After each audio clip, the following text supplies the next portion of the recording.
আসসালামু আলাইকুম শিক্ষার্থী বন্ধুরা, সবাইকে স্বাগত জানাচ্ছি বাংলাদেশের সর্বপ্রথম ডিজিটাল এবং পূর্ণাঙ্গ একটি সহায়ক বই ইজি অ্যাকাউন্টিং বইয়ের বোর্ড প্রশ্নের অ্যানালাইসিসের ক্লাসে আমরা আজকের এই অ্যানালাইসিসে আলোচনা করতে চাই আমাদের সপ্তম অধ্যায় খতিয়ান নামে যে অধ্যায়টি রয়েছে এই অধ্যায়টি নিয়ে আমরা আজকের ক্লাসে আলোচনা করব। খতিয়ানের অধ্যায়ে আমরা টাইপ রেখেছি মাত্র দুইটা। খতিয়ানের অধ্যায়টা খুবই ছোট, খুবই সিমিলার টাইপের অঙ্ক আসে, এই অঙ্কগুলো করতে পারলে আমাদের জন্য যথেষ্ট। এই কারণে এই প্রশ্নগুলোকে আমরা মাত্র দুইটা টাইপে ভাগ করেছি এবং টাইপ 1 এর প্রশ্নগুলো আমরা পাঠ্য বইতে কোথায় কোথায় পাবো, টাইপ 2 এর প্রশ্নগুলো আমরা পাঠ্য বইতে কোথায় কোথায় পাবো সেটাও কিন্তু আমরা এখানে বলে দিয়েছি। আমরা একটু দেখবো যে এই প্রশ্নগুলো আমরা আসলে কোন কোন জায়গা থেকে সংগ্রহ করেছি বা এই প্রশ্নগুলো আমাদের বিগত বছরে কোন কোন জায়গায় এসেছে। দেখো, টাইপ 1 এ সাধারণ খতিয়ান ও সহকারী খতিয়ান, তুমি দেখো চলমান জেড ছক প্রস্তুত করতে বলছে কতবার, চলমান জেড ছক 100% শিওর আসবে। এরপরে তুমি দেখো টি ছক প্রস্তুত করতে বলছে কতবার, টি ছকের চাইতে চলমান জেড ছকটা বেশি ইম্পর্টেন্ট।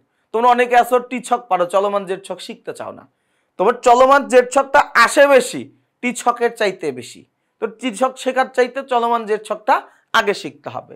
এরপর সহকারী খতিয়ান প্রস্তুত করো, এই প্রশ্নটাও কিন্তু আমাদের অনেক বেশিবার আসছে।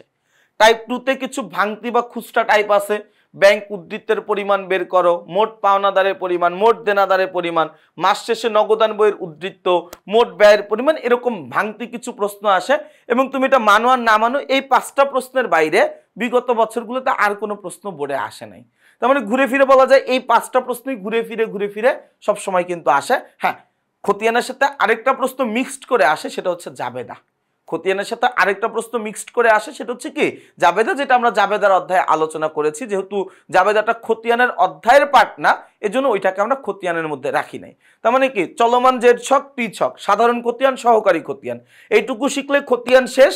বাকি যা কিছু আসবে জাবেদা থেকে আসবে, আর নয়তোবা এই 5টা প্রশ্ন থেকেই ঘুরে ফিরে আসার সম্ভাবনাটাই সবচেয়ে বেশি।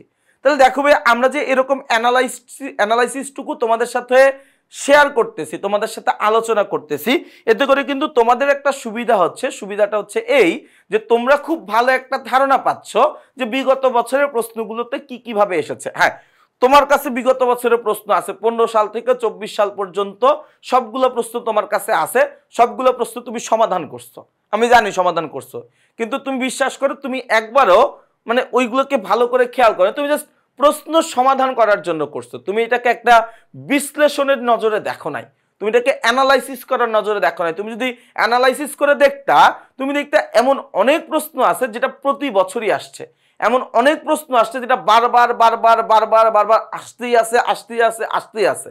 তো যেই প্রশ্নগুলো সবচেয়ে বেশি আসে ওইগুলো আগে শিখতে হবে, যেই প্রশ্নগুলো কম আসে ওইগুলো একটু তুলনামূলক পরে শিখতে হবে। কিছু কিছু টপিক আছে একবার প্রশ্ন করে টিচার ওখানে হাতই দেয়নি, 2বার প্রশ্ন করে টিচার এখানে হাতই দেয়নি, ওই জায়গাতে তো শিখে আমার সময় নষ্ট করে লাভ নাই, কারণ ওই জায়গা থেকে প্রশ্ন আসার পসিবিলিটি সবচাইতে কম। যেখান থেকে আমার প্রশ্ন আসার সম্ভাবনা সবচাইতে বেশি, আমি ওইখানে বেশি গুরুত্ব দিব। আমার কথাটা কি বোঝা গেছে ভাইয়া? তাহলে আমরা কি করলাম, সপ্তম অধ্যায়ের তোমাদের জন্য খতিয়ানের নিয়ে আলোচনা করলাম, অ্যানালাইসিসটুকু নিয়ে আলোচনা করলাম। আমি আশা করব এই অ্যানালাইসিসটুকু দেখেও তোমার পড়াশোনার প্রতি গুরুত্বটা বাড়বে, তোমার পড়াশোনার প্রতি আগ্রহটুকু বাড়বে। সবাই আমার জন্য অনেক বেশি দোয়া করবা। আমাদের ইজি অ্যাকাউন্টিং বইটা কেমন হলো, তোমাদের কাছে বইটা কেমন লাগলো এটা আমাকে জানাবা। আমাকে জানানোর জন্য আমাদের টেকনিক ইজি এডুকেশনের ফেসবুক গ্রুপ, সেই গ্রুপে পোস্ট করলে আমি দেখে নিতে পারবো তোমাদের মতামতটা। আমি তোমাদের সবার ভালো ফলাফল প্রত্যাশা করছি। আসসালামু আলাইকুম।